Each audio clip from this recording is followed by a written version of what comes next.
Hi, I'm Yun. You can master 4 Chinese tones in 15 minutes. We have got 16 students' experiences as proof who had never learned Chinese before, thus you can do it too. Upon completion of online workshop, you'll be able to clearly pronounce these 4 Chinese tones in the most commonly used 2-character situation and tone changes.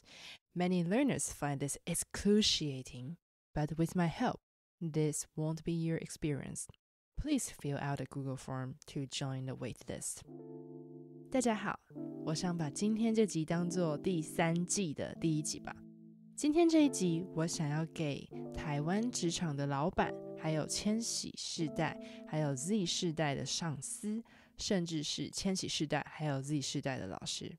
这次我们先来看几个单词。1. Workplace 职场 2. Millennials 千禧世代 3. Gen Z Z 世代 4.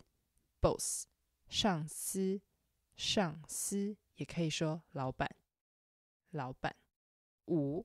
Summarize key points 归纳出的重点 6. Collaborating with Gen Z 跟 Z 世代共事 7. Strawberry Generation 草莓族 8. A personal rejection of societal pressures to overwork and overachieve 躺平族昨天我和我的英文老师讨论了千禧世代的话题，我们看了一个影片，是关于千禧世代与比较年长一代非常不一样的工作态度，以及在职场上要如何跟他们沟通。我认为这些讨论对 Z 世代也适用。今天谈到的话题是我在跟大公司里工作至少10年到30年的资深员工讨论后所归纳出的重点。我希望能够帮助你跟 Z 世代共事时更顺利。在台湾，有长辈会叫千禧世代的年轻人草莓族，代表年轻人跟草莓很像，常常轻轻一碰就烂掉。现在有个更新的词，则是躺平族。躺平族这个词是由中国来的，意思是年轻人不买房、不买车、不结婚、不生小孩、不努力工作。今天我们先不谈千禧世代跟 Z 世代的人究竟是不是草莓族或躺平族。这两个世代出生于1981到2012年间，是目前及未来台湾重要的劳动力。我们来谈几个跟 Z 世代的人沟通的方式，而且你可以直接运用在生活中。我的爸妈是婴儿潮与 X 世代，当我和他们讨论如何与 Z 世代的人沟通，他们非常惊讶，原来用这样的方式沟通可以更顺利的达到沟通的目标。或许你的职场或学生跟你相处没有问题，那么恭喜你。如果你想知道如何更好的跟 Z 世代的人来达成工作的目标，那请你继续听。我们先来认识几个台湾生活新闻常见的词。9. Lose face 丢脸 10. Resignation 辞职 11.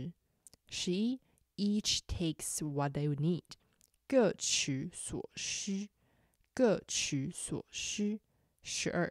Win-win situation 双赢的局面 13.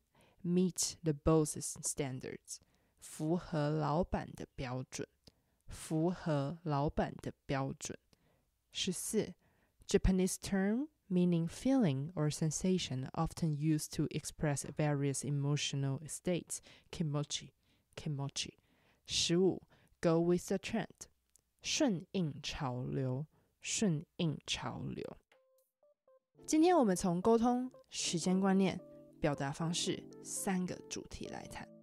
首先，我在影片中看到公司的老板请一位千禧世代的人分析资料，然后那位年轻人说他用 Google 查资料，而不是用老板想要的那种方式。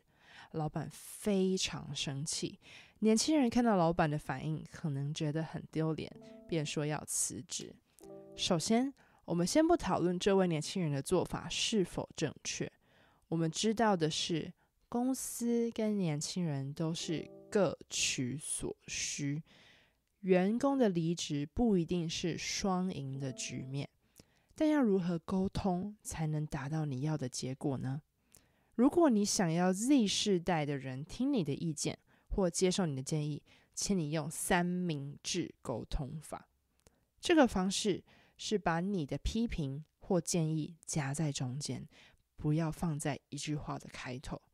例如，你可以先跟年轻人说他做得很好，然后再说你的批评和建议。偷偷跟你说，就算是个谎言，我还是建议你要先说好话。其实我认为这种沟通方式也能用在教室里。虽然这位年轻的员工可能不符合老板的标准，但或许年轻员工已经尽力了。不管如何，都要先假设他已经尽力，并且让他知道你也认为他尽力了。这时候你再说出你的建议，年轻员工比较容易接受。台湾人常用日语说 kimochi， 这是心情的意思，这样 kimochi 才会好。第二，时间观念。影片提到早上10点半对于年轻员工太早，我认为这个问题有点复杂，因为这个跟文化有关。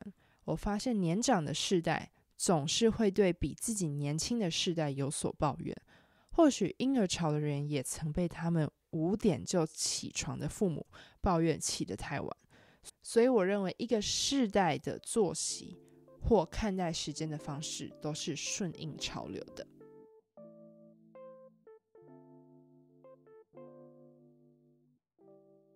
我们再一起看新个词。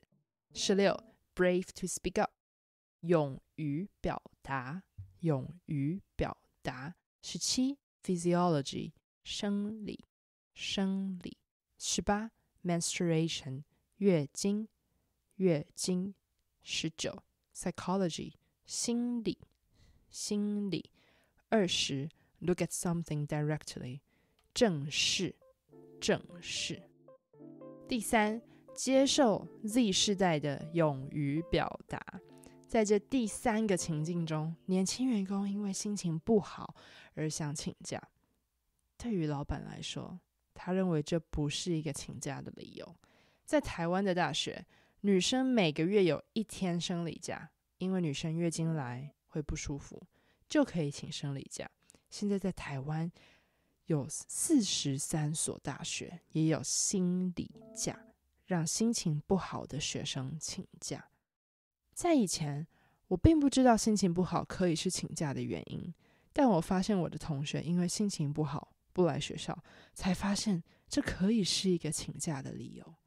我认为因为千禧世代或 Z 世代的特别，可以帮助社会照顾到过去常被忽略的少数人还有话题。例如在过去，心理健康不是一个大家愿意公开讨论的话题。我很喜欢学校不仅正视社会上的需求，也开始从大学实行，这样可以让台湾未来的职场环境更好。其实无论我们喜欢与否，我们都必须要学习跟 Z 世代沟通。毕竟年长的商人想要卖东西给年轻世代的人，还是要了解他们在想什么才行。那我们今天就到这边，希望今天的内容对你有帮助。如果你喜欢这集的内容，欢迎订阅、按赞，在 Apple Podcast 或 Spotify 给我5颗星的评价。如果你需要逐字稿，欢迎你到 Buy Me a Coffee 上加入会员。如果你想知道我在台湾的故事，记得订阅我的电子报，也欢迎你寄 email 分享你的想法。If you would like to level up your Mandarin tone pronunciation, feel free to join the waitlist of free Mandarin Tones online workshop, link in the bio. 那我们今天就到这边，拜拜。